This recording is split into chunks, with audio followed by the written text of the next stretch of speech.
World's Worst Children. Ernest. Ernest had made it to 12 years old without once cracking a smile. The boy loved to be deadly serious all of the time.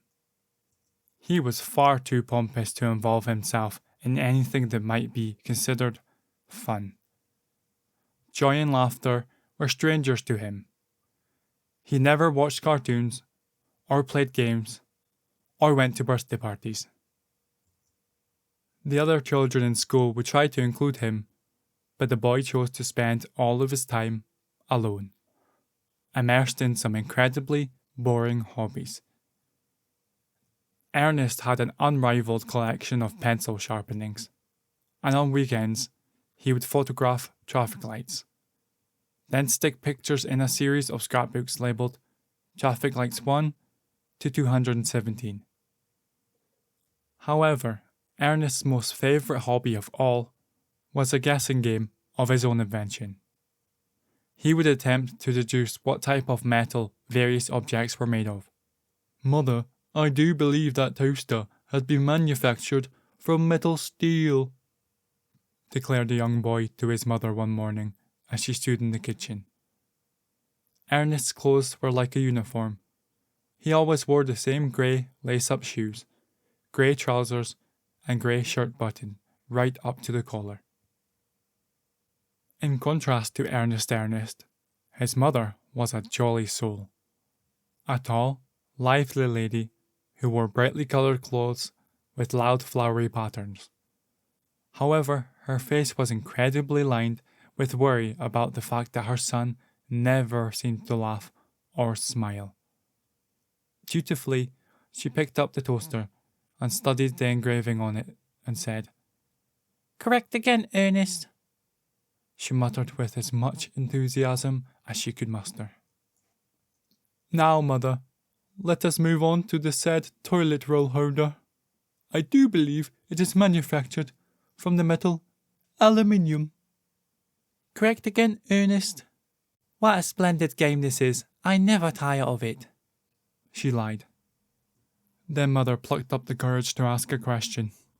"Ernest, I was wondering if you want to do something fun today." "Fun?" Ernest exclaimed. "Mother, what is this fun you speak of?" "Well, you know, amusement." "Amusement?" "Yes, fun. Could be anything, like going to the zoo, watching the orangutans playing together can be very amusing," replied the woman. "I hardly think so, Mother," stated the boy coldly. "Said orangutans are merely apes that are orange. What on earth is amusing about that?" Mother sighed. "Then we will go to the fairground. It's always funny looking at people in the Hall of Mirrors." "Mother, why on earth would that be?"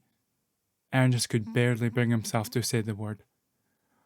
"Fun?" Well, it wasn't easy to describe such a thing to someone without a sense of humour. "Well, you look in one mirror, and you're as tall and thin." The boy was unmoved. "Pray continue, Mother." "And then you, Ernest stared at his mother, his lips curled in disdain. "You look in the next mirror, and you would believe you are short and fat. Ha ha ha ha." Her laughter came to an abrupt halt as Ernest frowned at her with contempt. "Mother, I am neither tall and thin, nor short and fat.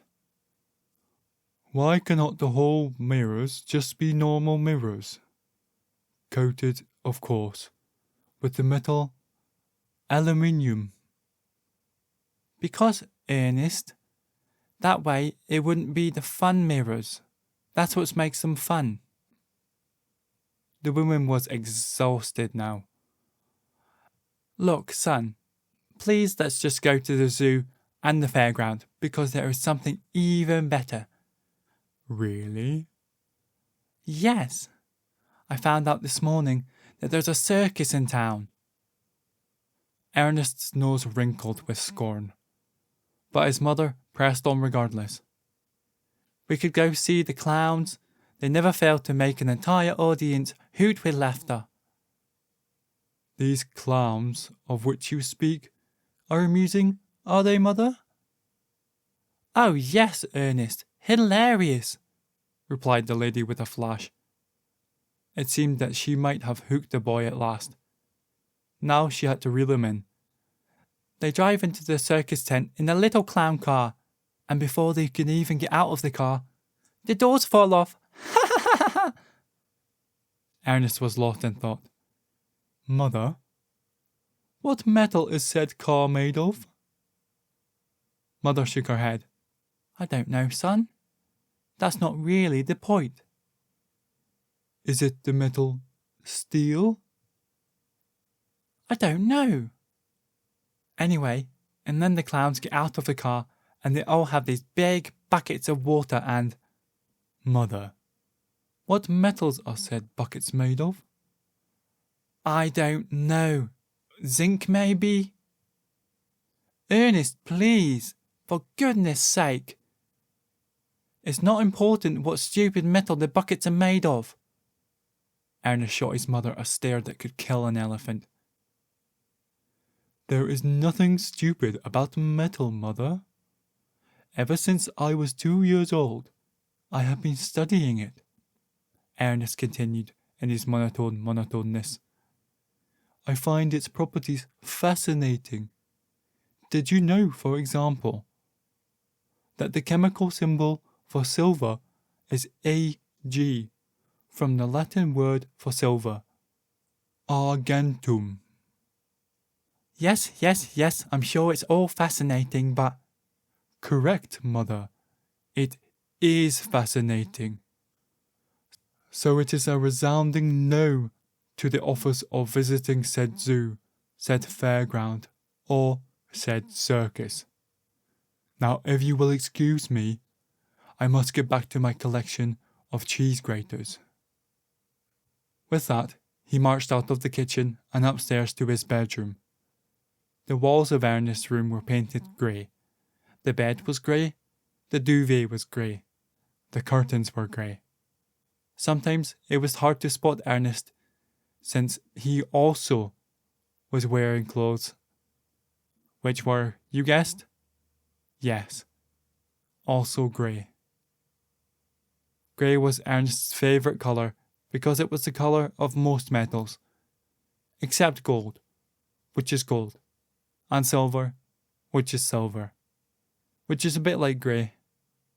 Ernest regarded all colours that were not grey to be far too colourful. Up in his bedroom, Ernest spent the remainder of his day studying his cheese graters. Mother was ordered to leave his dinner outside his bedroom on a tray. It was a plate of cold peas. That was all Ernest ever ate for breakfast, lunch, and dinner. Bowls or plates of the most boring vegetables in the world. The next morning, Ernest's mother woke up more sick with worry than ever before. Our son would be 12 years old soon. And soon, he would be a teenager. She was desperate for him to experience all of the things that children should before it was too late. Like joy, laughter, fun, and friends. As she took yet another bag of frozen peas out of the freezer for Ernest's pea-based breakfast, she realised that drastic action needed to be taken if she was ever to see her boy smile. So Mother did some research, and in a local newspaper she found the following advertisement. Professor Drowling, the world's leading expert on sense of humour disorders. Over the years, Professor Drowling has treated an unsmiling royal, a fantastically boring tennis player, a whole series of prime ministers who took themselves far too seriously. If you have a friend or family member who never smiles, call the professor today, without delay, on 0207 946 0000. Ernest's mother made an appointment for the very next day. Professor Drolling's study was situated on the 100th floor of the hospital. Medical certificates adorned the walls. There was a glass case full of awards, and the professor had even a vast collection of oil paintings of himself hung behind his desk. This man was at the absolute tip-top of his profession. As Ernest sat outside the waiting room area, flicking through a copy of Spoon Monthly, Mother told the man everything. She told him about her son's pencil sharpening collection, the diet of cold peas, and scrapbooks of photos of traffic lights that had now reached 558 volumes. Then she told him how Ernest never, ever laughed or even smiled. "In all my years in this medical profession, this is by far the most serious case of no sense of humour disorder I have ever heard of," explained Professor Drolling excitedly. "If I can make your son Ernest smile, I will go down in history as one of the greatest scientists of all time." Mother was not convinced he could do it, despite all of his expertise. "But how on earth are you going to manage it, Professor? I have tried absolutely everything." With a theatrical flourish, the professor yanked back a long curtain. "Let me introduce you to my latest invention, the Tickle Monster 3000. It was a giant robot. Instead of arms, the robot had a number of long tentacles. "Oh my!" gasped Ernest's mother.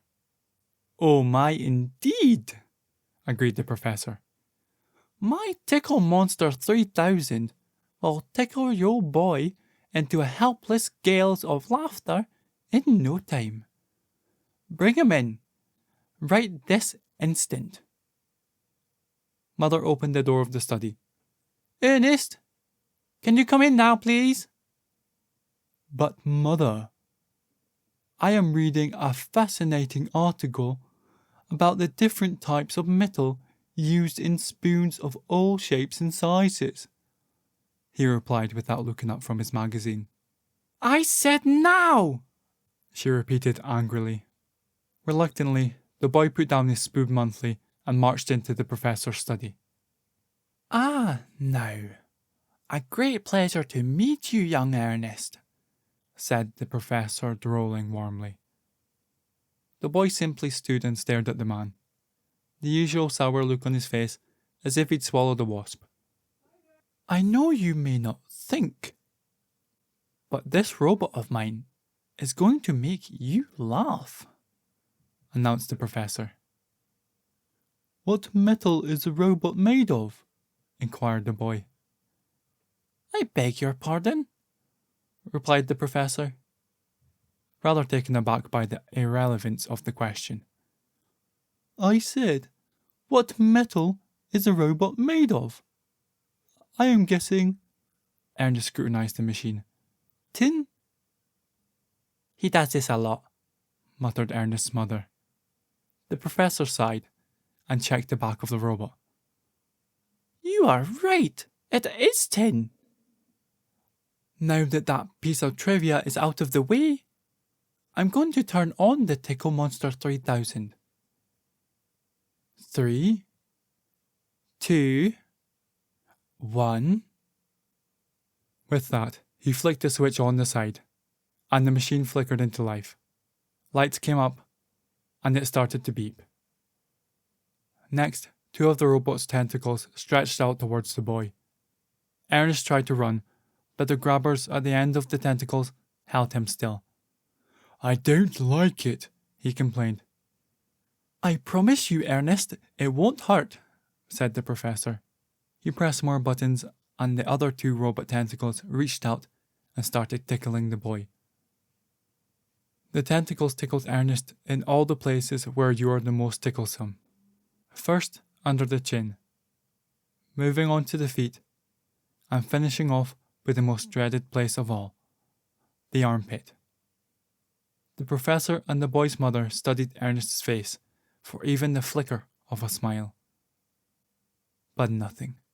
Not even the slightest suggestion of one. This is most peculiar.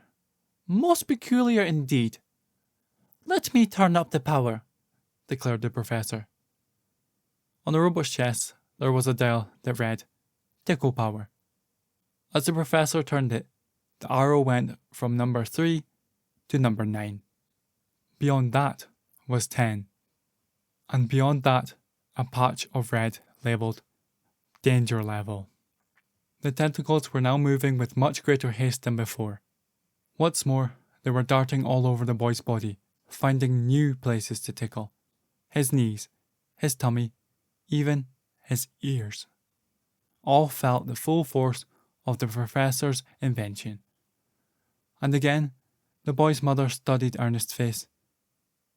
Nothing. Mother, can we go home now, please?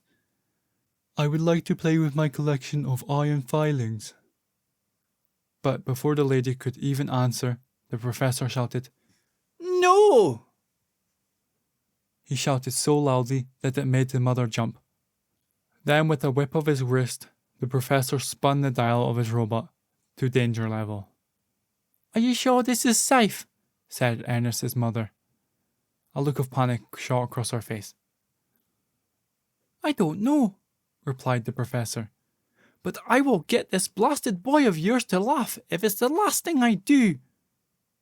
The Tickle Monster 3000 was now shaking and rattling wildly. More tentacles were shooting out of its chest, and they began tickling the most unlikely places on Ernest's body. His elbows, his nose, even his eyebrows. Still nothing. Mother, this is rather tiresome, complained Ernest. Professor Drolling's face contorted with fury. Tickle Monster 3000! You are my life's work and my greatest invention, but you have failed me! With that, he took off his shoe and began banging the robot on the head with it. The robot beeped and booped, and hissed and beeped and hissed some more. Although it was a machine, it actually sounded quite angry. It stopped tickling Ernest and slowly turned to face its master. Then its tentacles stretched out to tickle the professor instead. In no time, they were all over the man's body, behind his ears, his tummy, under his feet. No, stop! Cried the professor. I hate being tickled. The man's body was shaking with laughter. Oh no, stop, please! Help! Help! However, this wasn't joyful laughter. It was agonizing laughter, being tickled like it was torture, especially with the Tickle Monster 3000 on full. Help me, please! Somebody help! Stop! Mother had to do something, and fast. In desperation, she made a lunge for the dial on the robot's chest, but the Tickle Monster 3000 turned the tentacles towards her. Soon Ernest's mother was flat on the floor, her arms and legs flapping like a beetle stuck on its back. She wailed. Meanwhile, the robot's movements were becoming increasingly jerky and unpredictable. It was making even more beeps and boops than before. Soon sparks were flying out of its eyes. Smoke billowed from its head. The robot's tickling tentacles were now moving so fast that they were becoming a blur. No! No! No! Cried the professor as the tentacles covered every inch of his body. I think I'm going to wet myself! He wrestled with the robot, biting its tentacles, but the machine had him pinned against the wall. No! No! No! A bit of wheeze just came out. I can't take it anymore! With that, the professor leapt out of the window. As his study was on the 100th floor of the hospital, he fell long enough to shout, Oh, that's much better! Before landing upside down in a flower bed, his head buried in the soil, his legs waggling in the air. Inside the study, Ernest exploded with laughter. Ha ha, ha ha, ha ha, ha ha, ha ha, ha ha. Tears were even rolling down the boy's cheeks, and his face had turned pink with joy. Ha ha, ha ha, ha ha, ha ha, ha ha. At that moment, the Tickle Monster 3000 finally broke down and kneeled over. It hit the floor with a loud clunk. Ernest, you're laughing. You're finally laughing. But why? Demanded the shocked mother. Ha ha, ha ha. Because that, mother, was funny, replied Ernest. So you see, Ernest was not so earnest after all. He could smile and even laugh, but sadly only at the grave misfortune of others. The boy's poor mother never ever tried to make her son laugh again. As for Ernest, when he grew up, he found his perfect job. He became a science teacher. Ernest worked at the same school for 40 years, and none of the teachers or pupils ever saw him laugh. He bored everyone every day with his bum-numbing seriousness. Until one day, an experiment went badly wrong in his classroom, and there was a massive explosion. Flames flew, and his poor lab technician's bottom caught on fire. All of the pupils looked on in shock as their teacher hooted with laughter. Ha ha ha ha ha ha, snorted Ernest, pointing at the smouldering assistant. In fact, he hooted so hard that even a little bit of wee came out. It ran down Ernest's trouser leg and formed a puddle on the classroom floor. And at that moment, the whole class laughed at him, and suddenly, Ernest didn't see the funny side at all. The end. Ha ha!